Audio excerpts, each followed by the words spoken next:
Debating motions at NEU LGBT+ conference. At conference, we debate motions and pick one to send to NEU annual conference. We do this as a whole conference in the main hall. The session is chaired by the Vice Chair of the LGBT+ Organising Forum. This year, this is Graham Ward Tipping. What are motions? Before the conference, LGBT+ members submitted motions. These are proposals for the Union to adopt a stance on an issue and to do some work on it. The conference debates each motion and decides whether we agree with it.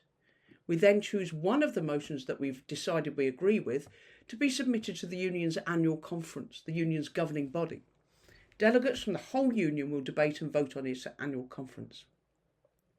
How is a motion debated?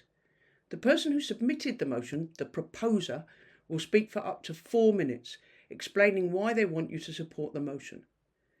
The person who seconded the motion will speak for up to 3 minutes, also explaining why they want you to support their motion. Everything they say must be relevant to the motion. Amendments. Some motions have amendments. These are proposals submitted by delegates in advance to change the motion in some way.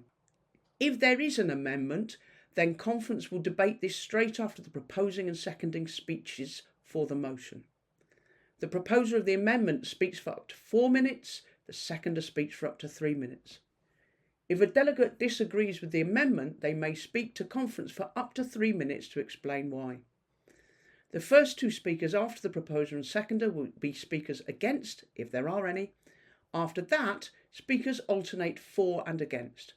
All these speakers have 3 minutes. If there are no speakers against, the chair may then call for a vote on the issue. However, they may choose to continue the debate and hear more speeches in favour. How to speak in a debate.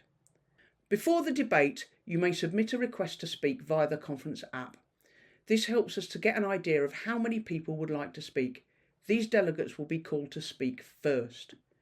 During the debate, you may put your hand up or approach staff, giving them your name and pronouns. Your request to speak will be passed to the chair. If you are selected to speak, the chair will call on you to wait at the allocated seating and will then invite you up to the stage when it is your turn to speak. Nobody may speak more than once in a particular debate other than the proposer using their right of reply. Replying to a debate. The person who proposed the original motion has the right of reply, which means they can respond to the speeches before we vote. It is up to the proposer whether they use this right to speak for or against a particular amendment or for the main motion.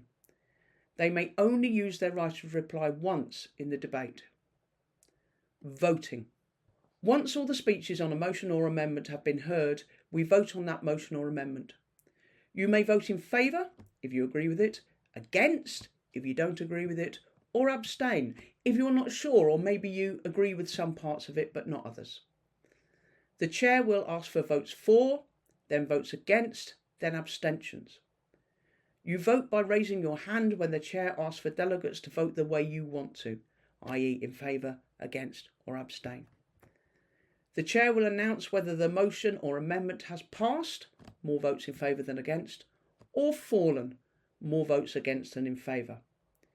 If you think the chair has called the vote wrongly, for example announcing that it is passed when you think it has fallen, you can challenge the call and the vote will be counted if 200 delegates indicate that they want it to be. After amendments have been voted on. If an amendment is passed, the original motion is changed in the way set out in the amendment. If the proposer of the original motion disagrees with an amendment but the amendment is passed, then the proposer of that amendment becomes the proposer of the motion and so has the right of reply to further amendments or to the motion. After all the amendments have been debated, we move on to debating the substantive motion, which is the original motion changed by any amendments that have been passed. The next speeches are 2 against the substantive motion, if anyone is asked to speak against, then alternating speeches for and against. As with amendments, if there are no speakers against the substantive motion, the chair may then call for a vote on the issue. However, they may instead choose to continue the debate and hear more speeches in favour. Procedural motions. Procedural motions are proposals about how we conduct the debate. Delegates may call these proposals from their seat. Question now be put.